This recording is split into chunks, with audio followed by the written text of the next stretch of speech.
This video is going to be all about the AOE Protection Paladin. I'm breaking it into 4 different sections. So number 1, I'm going to talk about why you should play an AOE Protection Paladin. 2, I'm going to talk about equipping your Paladin, both for leveling and then when you're at 70, the best in slot gear. Number 3, I'm going to talk about talents, what talents you should get while leveling and what talents you should have at level 70. And 4, where to grind while leveling, where to grind for gold, and where to grind, of course, for boosting. So with that said, let's just jump right into it and start talking about why you should play an AOE Protection Paladin in the Burning Crusade Classic. So number 1, the AOE nerf. The AOE nerf, as of patch 2.2.0, is a Burning Crusade patch, and each rank of a spell is given a maximum amount of damage it can do. So for example, if you cast a spell with a stated damage of 200 over 10 seconds and an unstated cap of 2000, I'm going to explain what happens. So if there's one mob, the spell will deal 200 damage to that single minion. If there are 2 mobs, then each mob will take 200, adding up to 400 damage. Now, I'm getting to the point, if there's 10 mobs, each will take 200, adding to 2000. But here's the thing. If there's 11 mobs, you'll still deal 2000 damage, but each mob will each take 181.8 damage each. So there's a point where you reach the maximum amount of damage your spell can do, and each mob will be left with more health. So this hurts AoE boosting, where you'd pull all of Maraudon in one pull, for example, and each minion would take the maximum amount that your spell would do. Whereas now, if you pull too many mobs, each mob is going to share that damage, dividing up that maximum cap. So I'm going to give you a more realistic example. Take Blizzard rank 6. It's going to do 1272 frost damage over 8 seconds and 363 bonus spell damage. For 1 through 11 mobs, it'll do 236 to 237 damage per damage tick. But if you have 12 mobs, it's going to do 231 to 232 damage per damage tick. So with this nerf, boosting as we know it will probably change dramatically. However, Paladin boosting relies on Holy Shield, Shield Spike, Retribution Aura, among some specific items. And these spells do not do AoE damage and aren't affected by the AoE damage cap. Of course, Consecration is one of those AoE spells that does get nerfed by the AoE cap. But, you know, the rest of the stuff I just said is not. So this is going to make Paladins most likely the best in slot boosting class. So if you want to AoE farm, if you want to boost, Paladin will be your class. All right, now that I've convinced you to play Paladin for AoE farming and boosting, let's talk gear. Let's talk with gear progression from the lower levels and work our way up to the best in slot gear. At level 70, I've scoured the internet and I have found the absolute best gear for AoE tanking Paladins. You're gonna love to see these items, so stay tuned. So while leveling, and we're going to start, down here at the lowest level, you're going to want to aim for items with a lot of stamina, intellect, and defense. Stamina to survive, intellect to keep your mana up, and defense, again, to survive. So at level 16, it's an alliance-only ring, Seal of Rin. It has a little bit of almost every stat. It's a nice ring to go after. It's going to be worth your time. At level 18, we have a horde-only ring, Seal of Sylvanas. This gives 8 stamina, which is quite a bit actually for this level. If you're getting boosted, if this character is not your main, then you can get it at 18, but you'll probably have to be 20 plus if you're going to run Shadowfang Keep to kill Arugal to bring his head to turn in to get that Seal of Sylvanas. At level 26, we have a horde-only Windstorm Hammer. It's got nice stats, +6 strength, +6 stamina, and can be acquired at as low as level 26. But then you're going to have to get rushed because the quest requires you to find a book in the library of Scarlet Monastery. So you'll probably have to be higher level for that if you want to do it yourself with a group. Here's a big one for AoE leveling. At level 28, you can equip Thermoplug's Central Core. Now, this is basically the ideal shield until you go to Scarlet Monastery. The proc is great, and it will proc off any physical damage hit done to you. And at level 30, we have the Alliance-only Talvash's Gold Ring, or the Horde-only Nog's Gold Ring. You've got the grime-encrusted ring that drops from Gnomeregan and leads to the quests to make these +9 stamina rings. At level 32, you can try to get Dragon Claw Ring. This provides plus 10 stamina, and it's obtainable from a level 37 quest in Razorfen Downs. And there's a lot of Razorfen Downs gear that's quite good for you. So we're going to get to that next. At level 33, there's a Horde-only Sword of Amun. Even though there's only plus 4 stamina on this weapon, it has a lot of really other good stats like the strength, and the weapon speed is absolutely perfect. Basically, as we go through this, you're going to want a one-handed weapon that does at least 2 weapon speed or less due to Reckoning, and we'll get to that later, and that'll make sense. Honestly, Sword of Amun could be replaced probably with a different item, but with higher stamina, but it's a pretty strong sword, basically. So Horde only. All right, so at level 34, we have the Alliance only sword, the Sword of Serenity. It's got plus 9 stamina. It's got good speed. It's Alliance only, but it's strong. At level 37, we've got Harad's Shoulder. We've got high stamina on this, and it makes it a good shoulder until you can start wearing plate, which is soon. At level 39, you can get Aegis of the Scarlet Commander. This is the shield you should aim for after Thermoplug Central Core. It has the key stats that you're looking for, stamina and armor. And then at level 39, you can get Mark of the Chosen. This is a Maraudon quest item for both Horde and Alliance. And it has an equip, has a 2% chance when struck in combat of increasing all stats by 25 for 60 seconds. So, we're AOE leveling here as Protection Paladin, so it's going to go off quite a bit, and it's going to let you hit with plus 25 extra strength, and then that 250 health from that stamina is going to be awesome. It's definitely going to be the best for AOE grinding Paladins. At level 40, Carapace of Toot and Cash. Just straight up good stats. You got Ice Metal Bar Boot, great helm from Razorfen Downs, last guy. Level 44, you've got True Silver Breastplate. This is a fun item. I love just looking at it. The stats are great. It's craftable by blacksmiths, and it's BOE, so you could just buy it as well. If you get it right at level 44, it's going to be a really nice way to improve your survivability getting those procs. At level 45, you've got Thrashblade. This is a Maraudon quest reward, chance to get an extra attack, which is fantastic for our purposes. I'll get into how to AoE farm later after we go through the gear. Level 46, you've got the 6 Demon Bag. This is kind of a world drop, so it can be hard to get, so don't really sweat it if you can't get it, but it gives you a powerful Frontal Cone AoE use effect. Also at level 46, we've got the Worm Slayer Spalders. Great shoulders, once again. You can debate if you want the agility from these or the spirit from Big Bad Pauldrons. At the end of the day, these might cost you a bit of gold to get, whereas Big Bad Pauldrons have a nice drop rate. These do not. At 47, Uther's Strength is a really fun trinket. Gives you a 250 health point shield, which can happen, actually, again, quite frequently when we're pulling, 4 to, 10 mobs, depending on the pull. Another one you might not find on your own, but if you can buy it cheap, go for it. It's not BiS, so don't think you need to get it or it's the end of the world. At level 48, I'd go after Gizlok's Hypertech Buckler. It's an unusual shield, having int and mana regen, but you definitely need those things. And if you're particularly struggling with mana, I would suggest this shield as well. 49, Aegis of Stormwind. If this is cheap on the auction house, definitely go for it. It's got high stamina and armor. Definitely makes it an upgrade from the Aegis of the Scarlet Commander. And then at 52, we have a very fun item, the Demon Forged Breastplate. This is a BOE crafted item, giving you a chance on hit to drain life, and it scales with spell power. It's going to be really strong, especially at level 52. So if you can get this at 52, go for it, definitely. All right, level 52, you can also get Bracers of Valor. So, if you're Prot, you're probably either AoE grinding or doing dungeons as well. I think this is a solid piece of gear. The set bonuses are pretty nice, actually. So not only are we going to try to get Bracers of Valor, but I would also go for the Belts of Valor, Boots of Valor, Gauntlets of Valor, Spalders, and Helm of Valor. You get the chance on hit to heal yourself if you can get that 6-piece set bonus. So I would go after it, since you're probably going to be dungeon grinding anyway as Prot, or AoE grinding, depending. Just a solid piece of gear, and you get a really nice set bonus.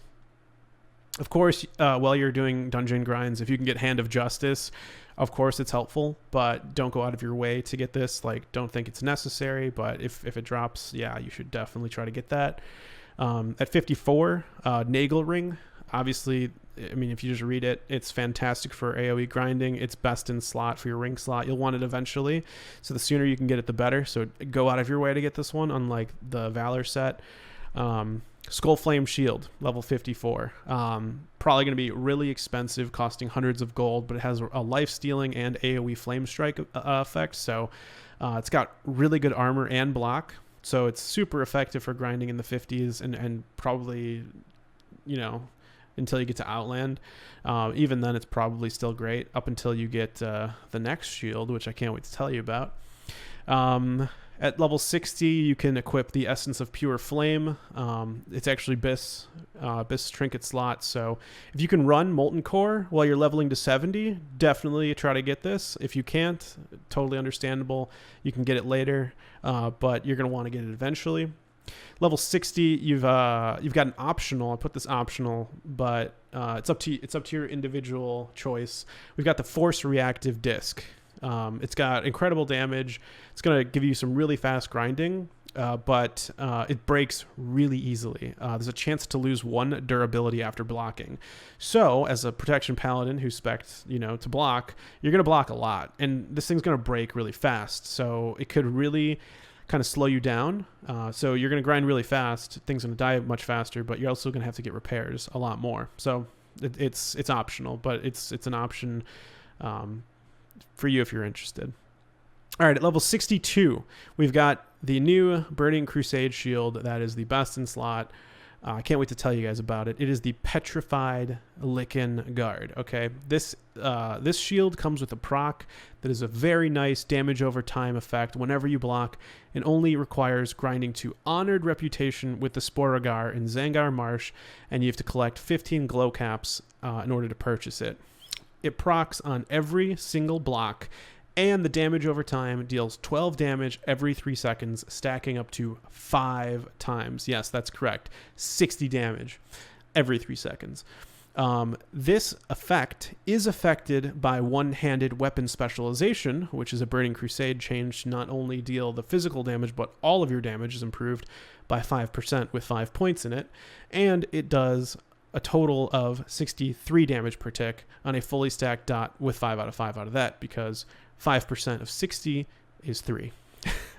So yeah, there you go. It stacks up to 5 times, lasts 12 seconds, refreshing when another stack is applied, so pretty much should never come off.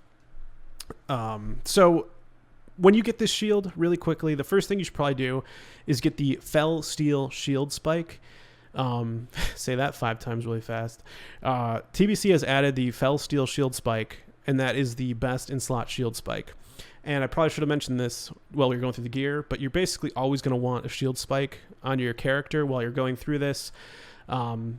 It's the best in slot shield enchant, and the Petrified Lichen Guard is the best shield for AoE grinding in the Burning Crusade. To make the shield spike, you'll need to be a blacksmith, and you'll need 4 fell steel bars, 4 primal fire, and 4 primal earth. But you don't have to be a blacksmith to equip it. So you could just buy it from the auction house and apply it yourself, or you could take those materials, hand it over to a blacksmith, and they could make it for you and then give it to you.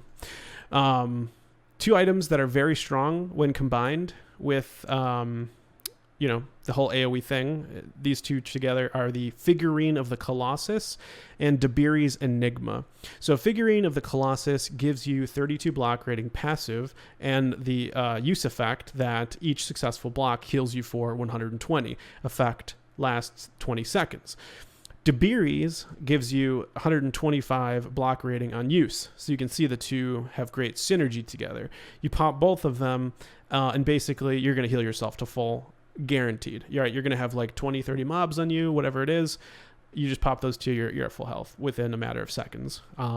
So if you're not super confident in your gear yet, and you want to have an option to just get yourself to full health if you messed up or you're just taking too much damage, those 2 trinkets are incredible together. Not necessarily BiS, because there's other things that do more damage. These are both survival, quite frankly. But, you know, maybe you need it if you want to do a ridiculous pull, like ridiculous. Yep. All right. So what's next? Oh, so Dabiri's Enigma is a quest reward from Dimensius the All-Devouring. That is a quest in Netherstorm. And Figurine of the Colossus drops off Warchief Kargath Bladefist, which is the last boss of Shattered Halls in Hellfire Peninsula. So the order for the shield spikes from weakest to strongest hasn't changed much, but if you need a refresher, the weakest shield spike is the iron one, then mithril, thorium, and then after thorium is fell steel. So those are the 4 shield spikes in order of weakest to strongest.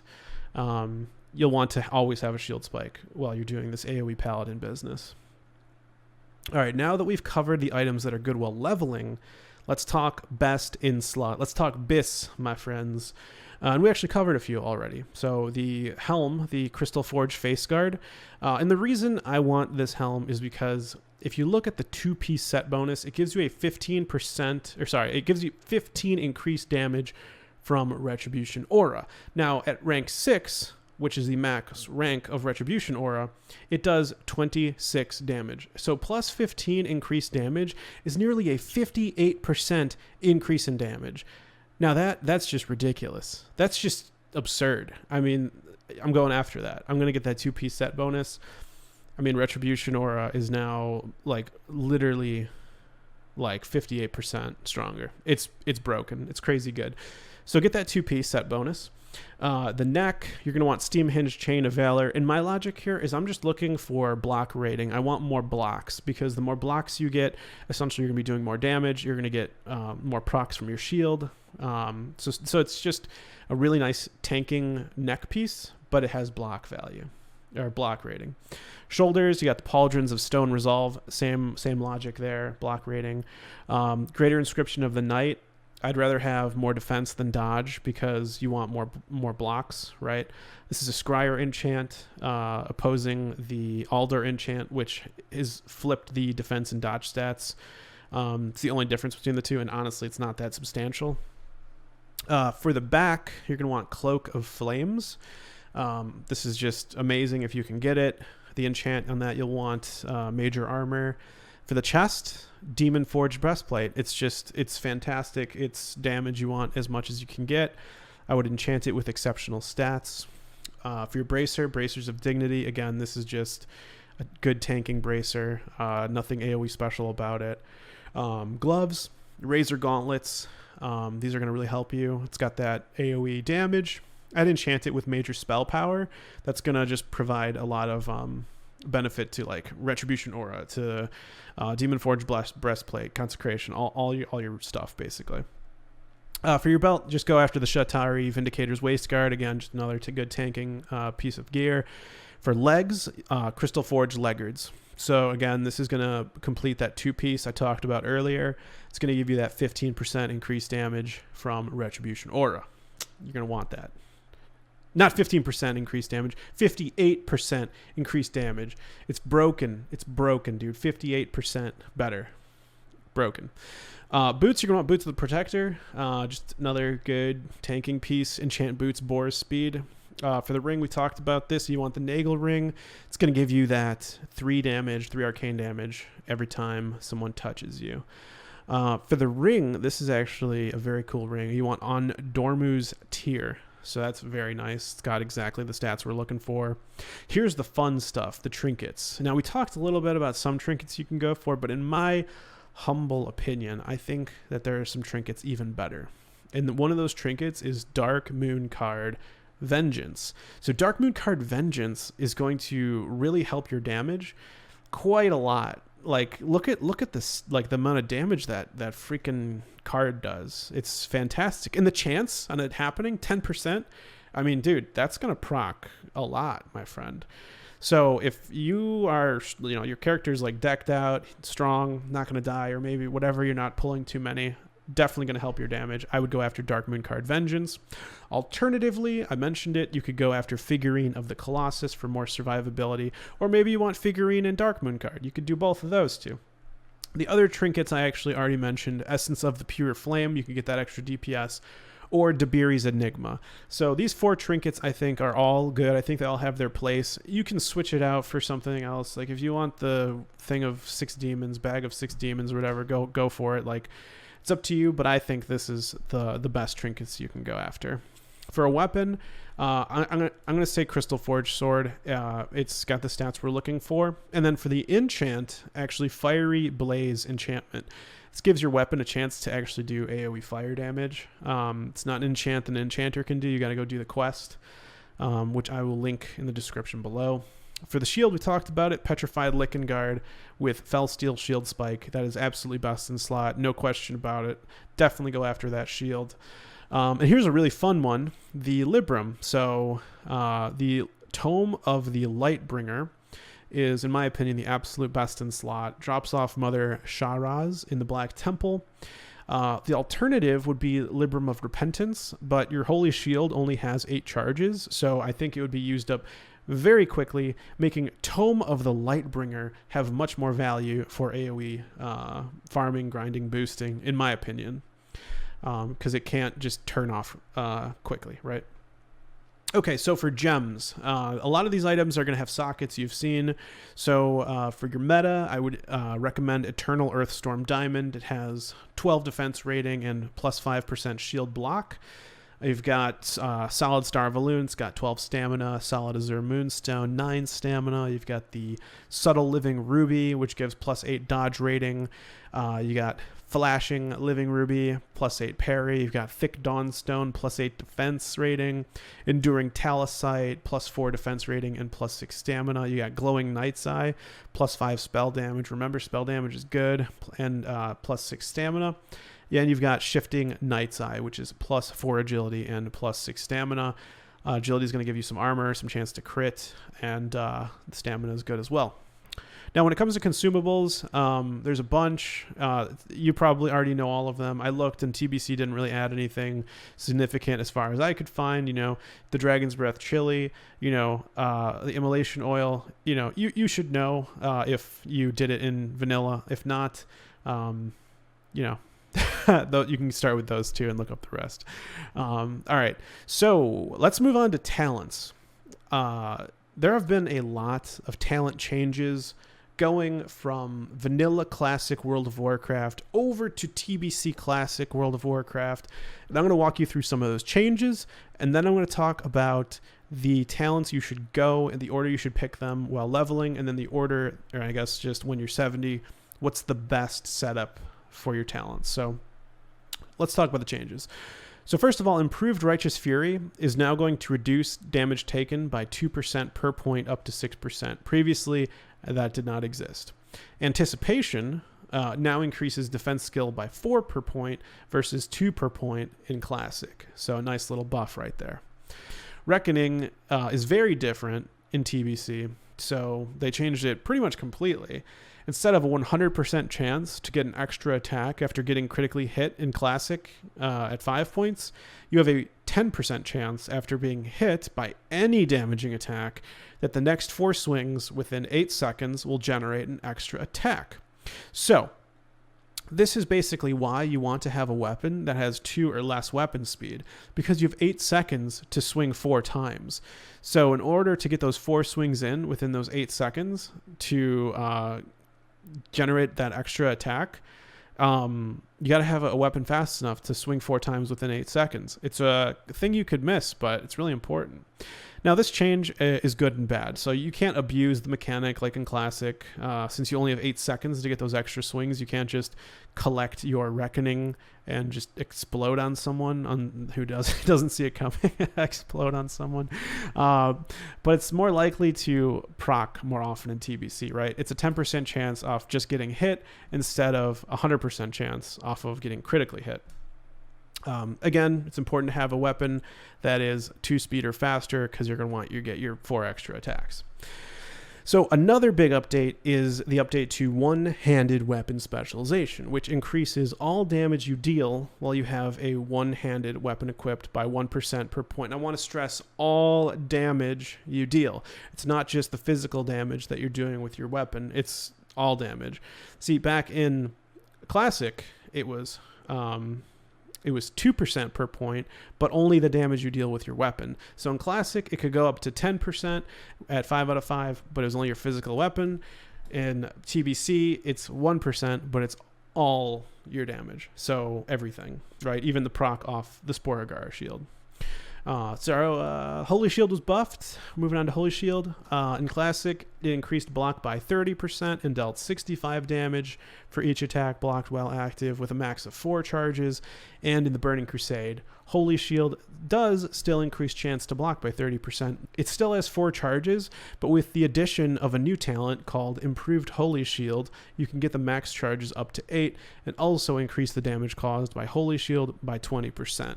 Nice talent. Another huge talent that was added in the Burning Crusade is Ardent Defender. This talent reduces damage taken by 30% when you have less than 35% health when you're 5 out of 5. This talent, as you put points into it, it will reduce the damage taken by 5, 10, 15, 20, something like that per talent point, but it'll always proc when you have less than 35% health, and that's how that talent functions as you put points into it. There's also another new damage mitigation talent called Spell Warding, which reduces spell damage taken by 4% when you're 2 out of 2, and Combat Expertise, which increases stamina by 10%. Not mitigation, but a nice tanking talent with that extra health. All right, and the elephant in the room for AOE Protection Paladins, Consecration is no longer a holy talent. All Paladins get the spell. Woohoo! This is fantastic because you had to go into the Holy Tree to get Consecration, and there was this big debate over, should we go to Holy to get Consecration, or should we start in Protection? How do we do it as AOE Paladins who want to level as Prot? Well, you don't have to go Holy anymore. Consecration is no longer a talent. Thank you. Thank the light. So, with that being said, let's talk about the really important talents here for AOE leveling. So, you're going to want to go 5 out of 5 Redoubt, then you're going to want to go 5 out of 5 Toughness, then 3 out of 3 Improved Righteous Fury, into 3 out of 3 Shield Specialization, into 3 out of 3 Precision. Yes, that hit chance is very important. 1 out of 5 Anticipation, 1 out of 1 Blessing of Sanctuary, and then you can get Reckoning. Now, you can technically start your transition from Retribution over to Protection as early as level 34 with 4 out of 5 in Reckoning. And of course, you'll want to get 5 out of 5 Reckoning when you turn level 35. And then, of course, you progress to one-handed weapon specialization until you can get Holy Shield at 40 and get 1 out of 1 Holy Shield. So that's sort of the talent progression. A lot of people want to know when can I start doing this AOE tanking or AOE grinding leveling. 34 is pretty much as early as you probably want to do it. Reckoning is really strong, so 4 out of 5 Reckoning I would say is the sacrifice 1 point out of that. 35 if you want to be extra safe. 40 if you want to have Holy Shield, but I would say 34 you can get started. All right, so how do we do it? What do we do to grind? Well, you're going to want to buff yourself up, put on Retribution Aura. You're going to want to use Seal of Light and judge that seal as you AoE. And then Reckoning is going to give you more attacks, which mean more Judgment / Seal of Light procs. You're just going to be hitting them, getting your health back. Of course, you're going to want Blessing of Sanctuary for that reduced damage taken. If you get too low health, you can always throw on Concentration Aura and heal, but hopefully that doesn't happen. If health is no issue at all, then you might have the opportunity to deal with the other issue, which is mana, and then you'd switch over to Seal of Wisdom and judge that and get procs off that. Of course, like I mentioned before, Shield Spike is a must for more damage when you block. AoE leveling, quite frankly, is just more fun than single target and arguably faster. As you can see here, I polled you all to see which Paladin spec is fastest for leveling in the Burning Crusade, and you can see here that a lot of people actually had a lot of different opinions on what was fastest. So I really wanted to do a guide to show you all how do you level as AoE Protection Paladin, and this hopefully will give you the right information to do that. And then at level 70, become a boosting god. and also gold farming god.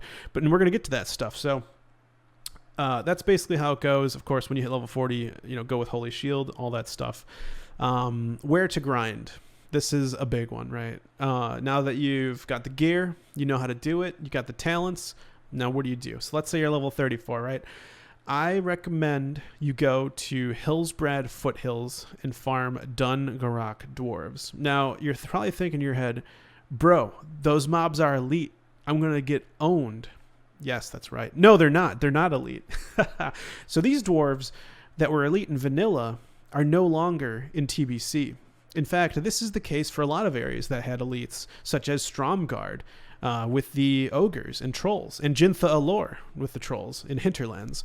A lot of these areas that had elites really made the game, as you would say, sociable. And having to put a group together.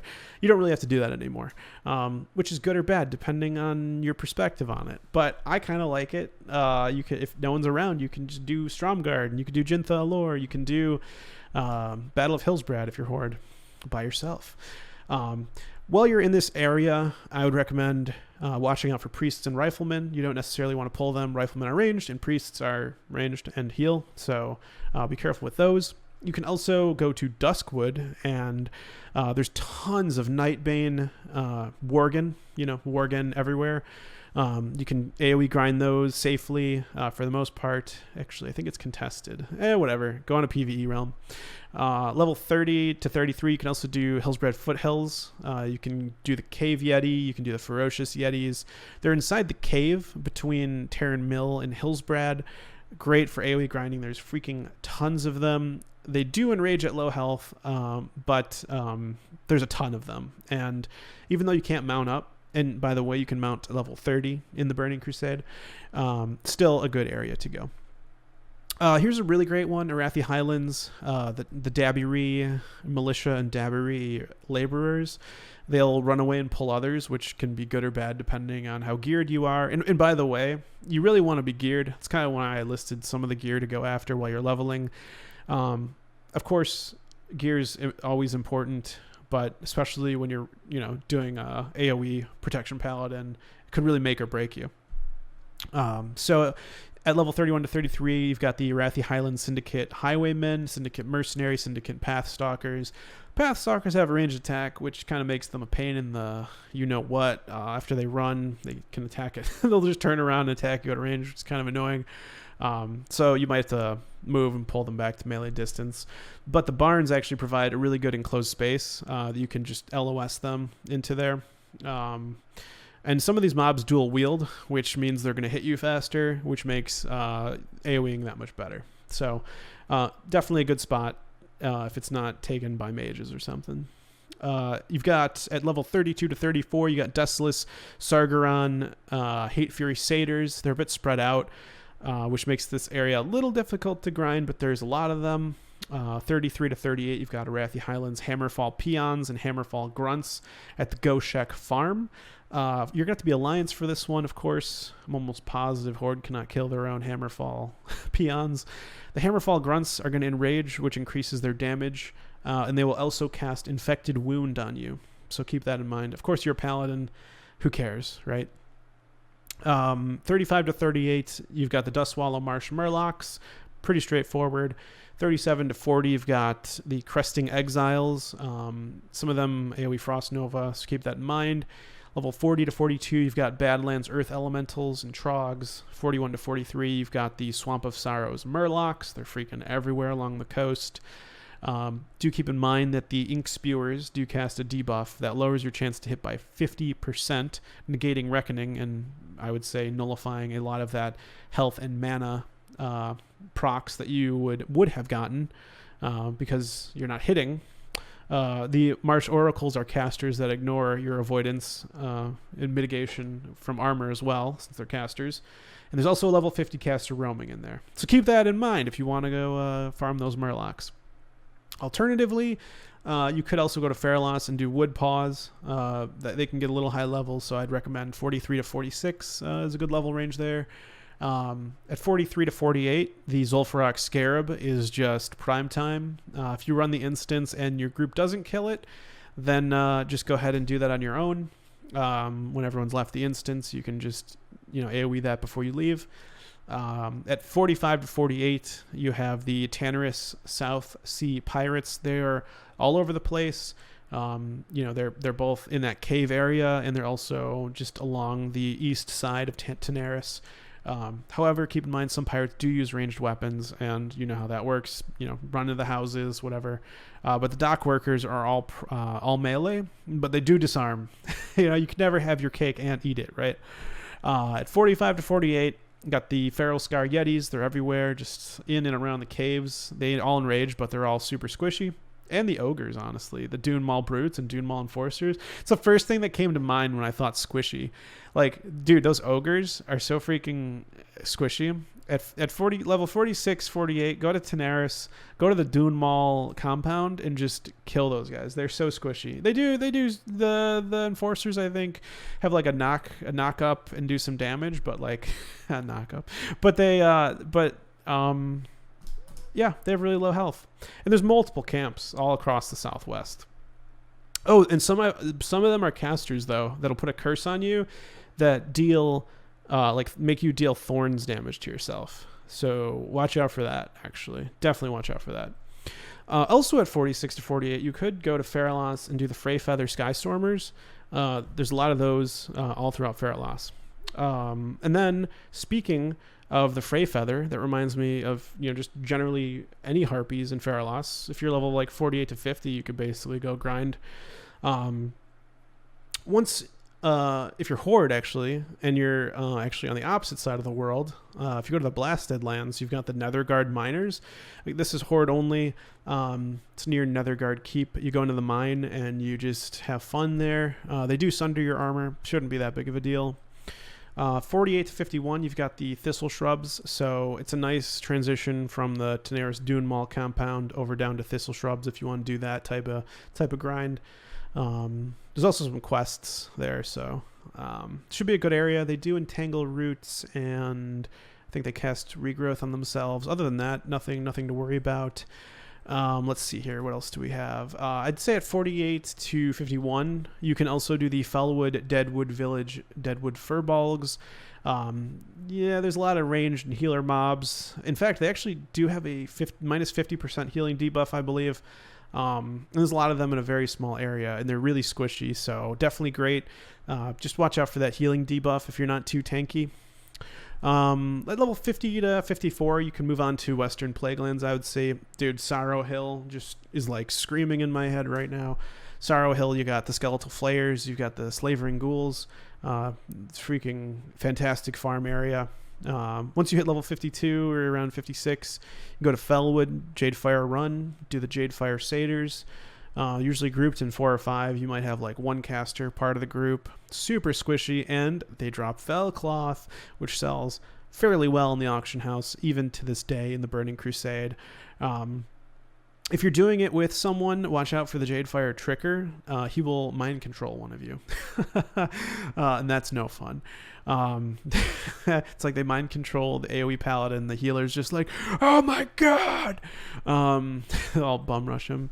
Level 52 to 56, while you're in Fellwood, go ahead and go to the Iron Tree Cavern and start farming the Warpwood Treants. It's a nice farm spot right there. At 54 to 59, we're getting towards the end of Azeroth. You've got the Western Plaguelands. I mean, this is pretty straightforward. I say WPL, you guys are probably already thinking it, but of course, Dhalsim's Tears, Blighted Zombies, Rotting Cadavers, Skeletal Terrors. Just these farm fields are excellent for large pulls. However, they do have 2 diseases. You've got the damage over time disease, and you've got the -4 stamina debuff.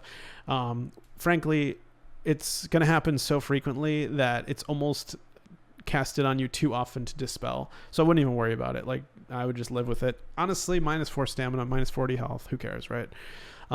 54 to 60, you can go to Fellwood, do the Fellpaw Village, kill those Deadwood Furbolgs. Mostly melee with the occasional shaman, and fairly squishy. And again, actually, I just thought of it, the reputation, if you want it. So get that Timbermaw rep. All right, level 54 to 58, you can go to Western Plaguelands. Northridge Lumber Camp, you can get the Scarlet Lumberjacks. Oh, watch out for that level 59 commander, though. Yeah, watch out for that guy. 57 to 60 EPL, North Pass Tower. You've got the Scourge Siege Engineers. They're just east of the North Pass Tower. They're all melee, and the spot is pretty freaking good. If you want to like throw on Force Reactive Disc and just start grinding them, that'll be some good grinding. So at 58, the iconic level, and once you're in the Burning Crusade, that you can now pass through. You've gained enough strength to pass through to the Dark Portal, and enter Hellfire Peninsula. I would definitely say the Expedition Armory. It's got a long row of unyielding footmen just lined up on the hill. I'm sure you can picture that.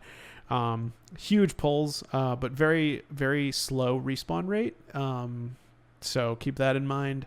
If you pull a knight, kill that guy first because they cast a heal. At 60 to 62, you can do Southern Rampart Gorgaz Outpost, killing the Shattered Hand Orcs. Some casters, but what's nice is that the Berserkers dual wield, and that is yum yum for the Prot Paladin.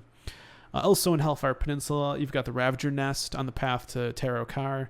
Those Ravagers, people might be collecting the eggs, so you might be doing them a favor by AoE grinding there. There's huge clusters of these, and they've got really fast attack speeds, and they actually run away from you, surprisingly. Usually humanoids run, but these Ravagers are like, I want to live! And then you kill them, which makes them perfect for AoE grinding. They run away and bring their friends. It's always more fun when they bring their friends. 61 to 63, Hellfire Peninsula, the Great Fisher Stone Scythe, and you've got the Alpha Stone Scythe Whelp, the Stone Scythe Alpha, and the Stone Scythe Whelp. Man, that was actually kind of hard to say. They sometimes become invulnerable at like half health for a few hits, and then they enrage. But other than that, they're not bad.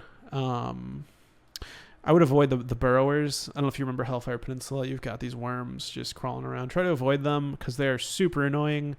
Incredibly annoying. They will shoot a ranged attack, burrow, move to a different spot, and shoot a ranged attack. Try to avoid those as much as you can. 61 to 64, just south of the Temple of Telemat, you've got a ton of Bone Stripper Vultures. Like a ton, dude. You go to like the bones that they're around, you can pull easily like 10 plus vultures. These things are amazing. You're going to find huge crowds of them, and then when one dies, other gets pulled from a good way away. You could literally have a 10 or 15 minute pull like nonstop if it happens that way. So it's fantastic.